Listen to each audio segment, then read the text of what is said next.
Assalamualaikum warahmatullahi wabarakatuh. Tadinya, negeri ini adalah sebuah negeri yang punya buah-buahan yang melimpah dan selalu panen setiap waktu. Tetapi tiba-tiba pada suatu hari ada sebuah bencana yang melanda negeri ini. Dan karena bencana itu, mengakibatkan semuanya hancur. Sialnya lagi, setelah ditimpa bencana, tanah di negeri itu menjadi rusak dan tak bisa ditanami buah-buahan seperti sedia kala. Tanahnya hanya bisa ditanami 2 jenis pohon, yang sebenarnya kedua pohon itu hanya memberikan sedikit manfaat untuk manusia.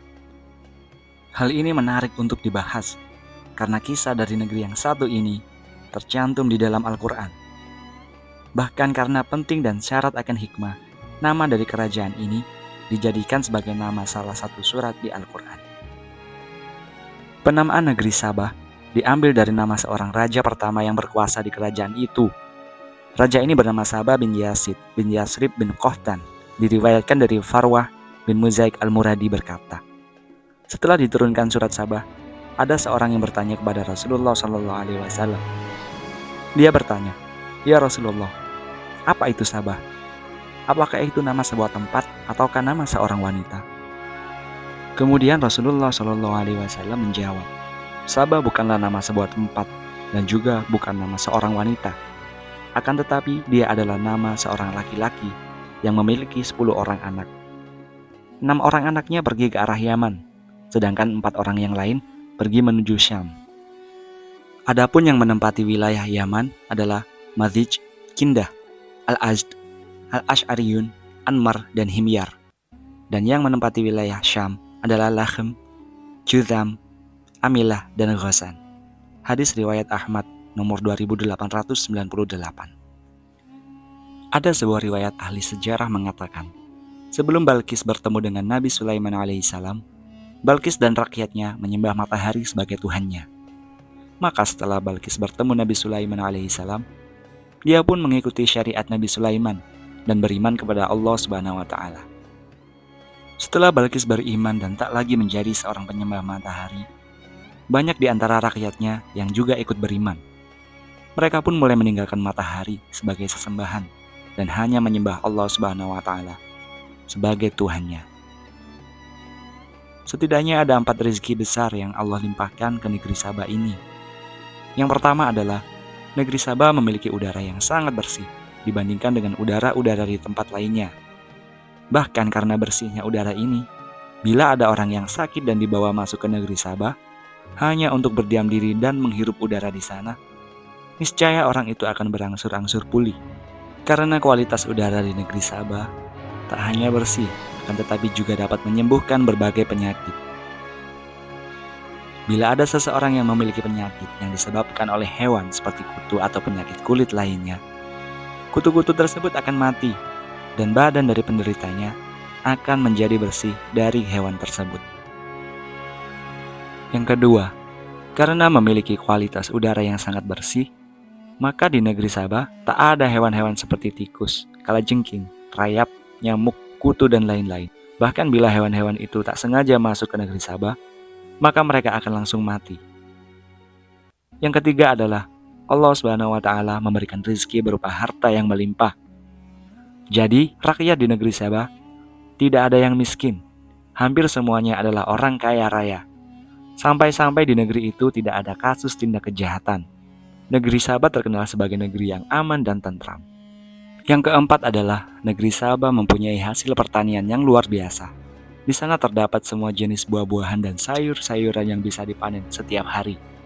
Tak hanya itu, hasil pertanian di negeri Sabah juga memiliki kualitas yang sangat luar biasa, seperti memiliki ukuran buah yang lebih besar dan punya rasa yang lebih kuat. Karena hal itu, buah-buahan dan sayur-sayuran itu banyak dibeli oleh pedagang-pedagang yang biasa mendatangi negeri Sabah. Bisa dikatakan jika pada saat itu negeri Sabah adalah pusat perdagangan untuk hasil pertanian. Ibnu Qatadah meriwayatkan, jika ada seseorang masuk ke dalam kebun dengan membawa sebuah keranjang yang diletakkan di atas kepalanya, ketika orang itu keluar, maka keranjang tadi akan dipenuhi oleh buah-buahan, tanpa dia harus memetik buah tersebut. Artinya, buah-buahan dari pohon-pohon itu saling berjatuhan terus-menerus. hingga orang tidak perlu untuk memanjat pohonnya. Di dalam Al-Quran, Allah Subhanahu wa Ta'ala berfirman, "Sesungguhnya bagi kaum Sabah ada tanda-tanda kekuasaan Allah di antara kediaman mereka, yaitu 2 buah kebun di sebelah kanan dan di sebelah kiri." Al-Quran Surat Sabah ayat ke-15. 2 kebun yang diceritakan di dalam Al-Quran itu memiliki ukuran yang sangat luas dan terletak di hamparan lembah di antara 2 gunung di daerah yang bernama Ma'rif. Tanah di daerah itu sangat subur dan bisa menghasilkan buah-buahan dengan cepat. Dalam sebuah riwayat disebutkan, penyebutan 2 kebun di Al-Quran tersebut bukan berarti jumlah kebunnya hanya 2 saja.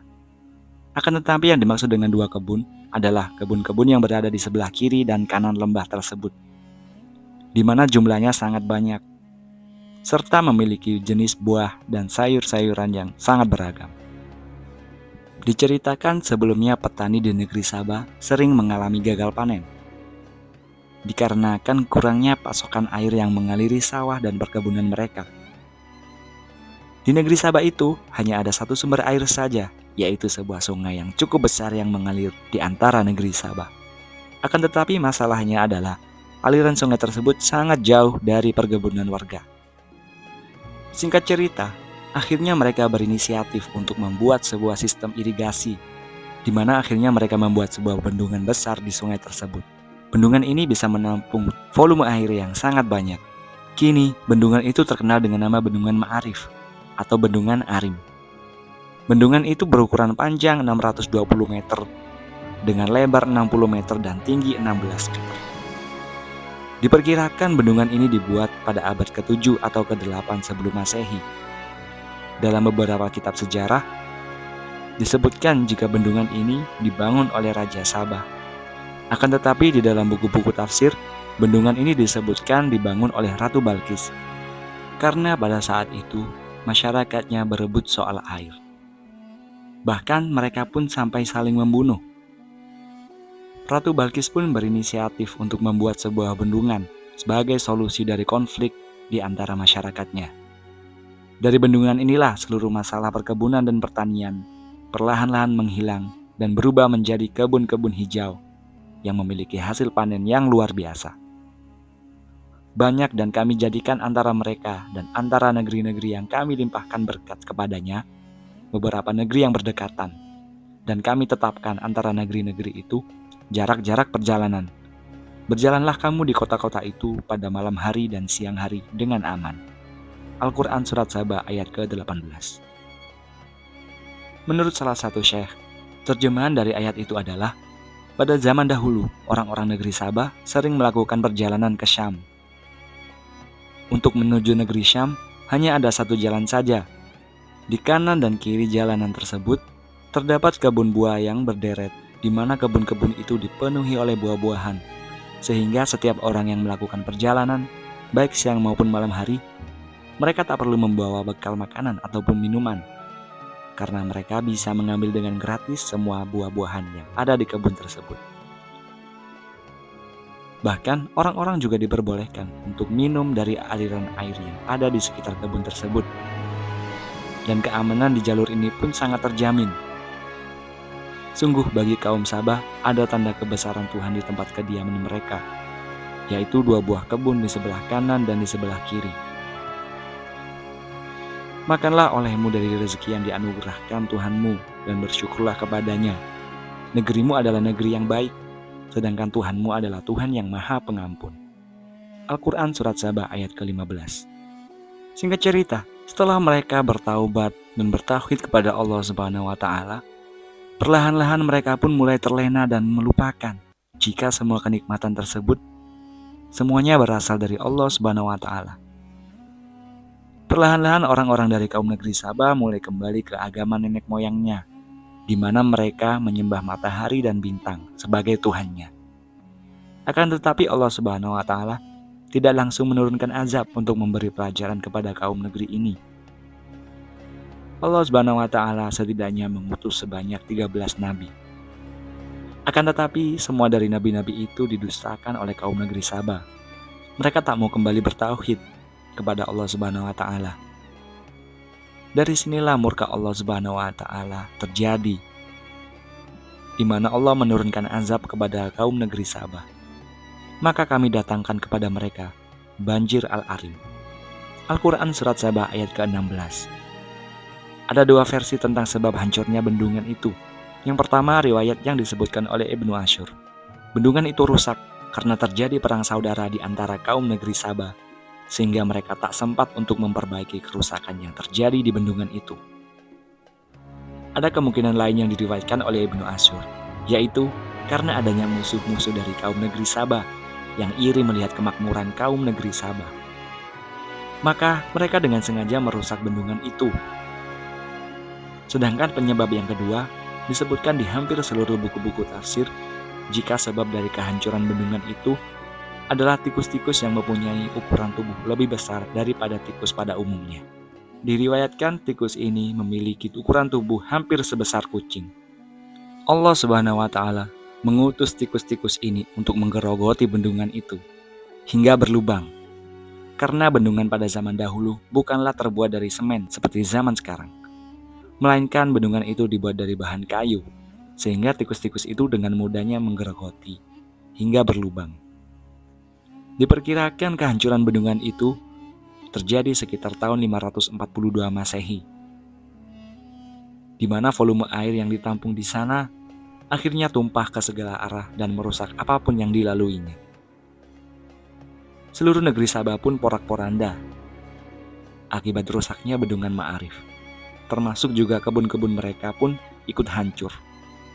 Ketika Allah Subhanahu wa Ta'ala menurunkan azab dan murkanya, harta yang selama ini mereka bangga-banggakan pun semuanya hilang diterjang air banjir, hingga tak ada lagi raut wajah kesombongan masyarakat negeri Sabah. Akhirnya mereka pun menyadari kesalahan mereka karena tidak bersyukur akan nikmat yang diberikan oleh Allah Subhanahu wa Ta'ala. Setelah itu, mereka mencoba untuk kembali menanami kebun-kebun tersebut dengan tanaman yang serupa. Akan tetapi, semua tanaman buah-buahan yang mereka tanam itu tak lagi bisa tumbuh seperti dulu lagi. Setiap kali mereka menanam, maka tumbuhan akan langsung layu dan rusak. Dan kami ganti kedua kebun mereka dengan dua kebun yang ditumbuhi pohon-pohon yang berbuah pahit, pohon asam dan sedikit dari pohon sider. Al-Quran Surat Sabah ayat ke-16. Artinya, setelah banjir di wilayah itu terjadi, hanya ada dua jenis pohon saja yang bisa ditanam. Dan dua jenis pohon ini adalah pohon yang hanya memiliki sedikit manfaat bagi manusia. Yang pertama adalah sejenis pohon cemara, yang kita tahu jika pohon cemara hanya bisa digunakan kayunya saja, dan itu membutuhkan waktu bertahun-tahun untuk bisa dipanen. Sedangkan yang kedua adalah pohon sider, dari jenis pohon bidara, di mana buah dari pohon bidara ini memiliki rasa yang sangat pahit, sehingga memiliki fungsi yang sedikit juga seperti pohon cemara. Allah Subhanahu wa Ta'ala menggantikan semua kebun yang dipenuhi dengan buah tersebut dengan kedua jenis pohon ini. Semua itu dikarenakan kekufuran dari kaum ini. Dalam keadaan demikian, kaum negeri Sabah tak bisa bertahan, sehingga hancurlah kerajaan Sabah pada saat itu. Para sejarawan memperkirakan kehancuran negeri Sabah terjadi pada tahun 550 sebelum Masehi. Karena runtuhnya kerajaan Sabah, orang-orang terpaksa harus mencari tempat tinggal baru. Mereka pun hijrah ke berbagai tempat.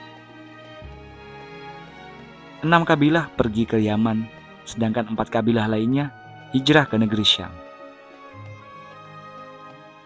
Demikian kami memberikan balasan kepada mereka karena kekafiran mereka, dan kami tidak menjatuhkan azab yang sedemikian itu, melainkan hanya kepada orang-orang yang sangat kafir. Al-Quran Surat Sabah ayat ke-17. Sungguh mengerikan kisah tentang kehancuran negeri Sabah ini. Mereka semua mengkufuri nikmat yang telah diberikan oleh Allah Subhanahu wa Ta'ala. Hingga turun azab kepada kaum ini, Allah Subhanahu wa Ta'ala mengabadikan kisah mereka di dalam Al-Quran, bahkan memberi nama surat yang memuat kisah mereka dengan nama Surat Sabah ini.